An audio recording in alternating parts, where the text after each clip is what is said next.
చాన్ భాష. భాషా గారు ఏం చేస్తుంటారు మీరు? Electrical work. Electrical work. సరే, ఈసారి ఏ పార్టీ గెలుస్తుంది అనే దాని మీద చర్చలు నడుస్తున్నాయి మీ ప్రాంతంలో? ఫేస్బుక్, ట్విట్టర్, వాట్సాప్లో అయితే బాగా జరుగుతుంది. సరే, మీకేమనిపిస్తుంది? మాకు ఈ ప్రాంతంలో టీడీపీ వస్తుందని, మరోసారి చంద్రబాబు గారే వస్తారని నమ్మకంగా ఉంది. ఓ వైసీపీ కానీ జనసేన కానీ ప్రభావం ఏమి లేదా?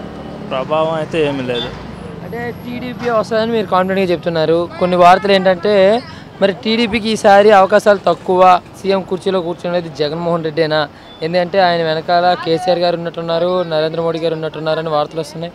అది ఉండారనే కొద్దిగా సైడ్ అయిద్దని లేకపోతే జగన్ గారు గెలిచేవారు. ఈ మోడీ మనకు చేసింది ఏమీ లేదు. ఆంధ్రాకి వెన్ను చూపించారు. ప్రస్తుతానికైతే ఆయన గెలవడానికి ఛాన్స్ తక్కువ. మోడీ గారు మనకు చేసింది ఏం లేదు కదా, ఎక్కడికక్కడ డబ్బులు పంపకుండా మొత్తం ఆపేశారు. అది మరి కేసీఆర్ గారి గురించి మెయిన్గా అడుగుతాను. ఆయన ఏపీ పాలిటిక్స్లో వేలు పెట్టడానికి రీజన్స్ ఏమై ఉంటాయండి? ఆయన చాదరంగం వేరండి. అంటే ఆయన ఇప్పుడు ఏపీ రాజకీయాల్లోనే వేలు పెట్టడానికి రీజన్ ఏమై ఉంటాయి? ఏ కారణాల వల్ల ఏపీ రాజకీయాల్లోకి అడుగుపెట్టారు కేసీఆర్ గారు అనేసి చర్చ. నాకు తెలిసి మనకి ఆంధ్ర నుంచి సీ పోర్ట్ అంటే పోర్టులు ఎక్కువ, కోస్ట్ గార్డ్స్ ఎక్కువ మనకి. అది మన తెలంగాణలో వచ్చేసరికి కోస్ట్ గార్డ్స్ లేవు. తను జగన్ని అడ్డం పెట్టేసుకుని ఒక సొంతంగా ఒక పోర్టు కట్టేసుకొని ఇక్కడి నుంచి మనకి ఏమైనా వచ్చినా కూడా డైరెక్ట్గా ఆయన చేసుకునేటట్టు ఏదో పెట్టుకుంటున్నారు. మరి పోర్టు లేదు కదా, ఆయన ఒక స్థలం పెట్టేసుకొని ఎగుమతులు ఆయన షిప్పింగ్ అటు ఇటు చేసుకుందామని ఆలోచన అని నా అభిప్రాయం. ఓకే, మీ అభిప్రాయం చెప్పారు. గతంలో ఎన్నో తిట్లు తిట్టారు ఆంధ్రుల్ని. మరి ఆయన ఏ ఉద్దేశం మీద ఇచ్చి ఉంటారు ఇప్పుడు జగన్ సపోర్టు? ప్రజా అభిప్రాయం అంటే ప్రజా శ్రేయస్సు కోరా? రాజకీయ నాయకులు ఈరోజు ఇంకో పార్టీని తిడుతున్నారు, అదే పార్టీలో రేపొద్దున జాయిన్ అవుతున్నారు. అందులో ఇదేం లేదు. రాజకీయ మాటలు ఏం నమ్ముతాం? ఇంకా అటోళ్ళు ఇటు ఇటోళ్ళు అటు జంప్ అవుతూనే ఉంటారు. ఇంకో రోజులో 2 రోజులు అయిపోవడానికి వచ్చింది జంపింగ్.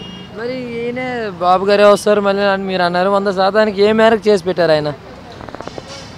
మ్యాక్సిమం పర్లేదండి, బాగానే డెవలప్ చేస్తున్నారు. రోడ్స్ కానీ, సంక్షేమ పథకాలు కానీ. ఓటును వినియోగించుకోమని ఏ విధంగా చెప్తారు? మరి ఏప్రిల్ 11న ఎలక్షన్స్, మీరు ఏమని చెప్తారు? పార్టీని చూడమంటారా, అభ్యర్థిని చూడమంటారా?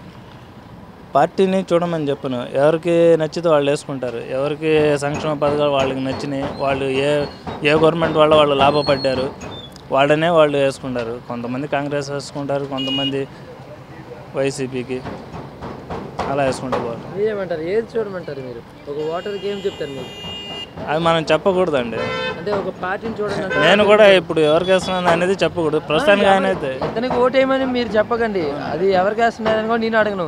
కానీ అభ్యర్థిని చూడమని చెప్తారా, పార్టీనే చూడమంటారు మీరు? నేను అభ్యర్థిని చూడమంటాను. పార్టీ ఏ పార్టీ అయినా పర్లా, అభ్యర్థిని చూడమంటాను. లోకల్లో ఎవరు మీకు నచ్చితే వాళ్ళని వేయండి.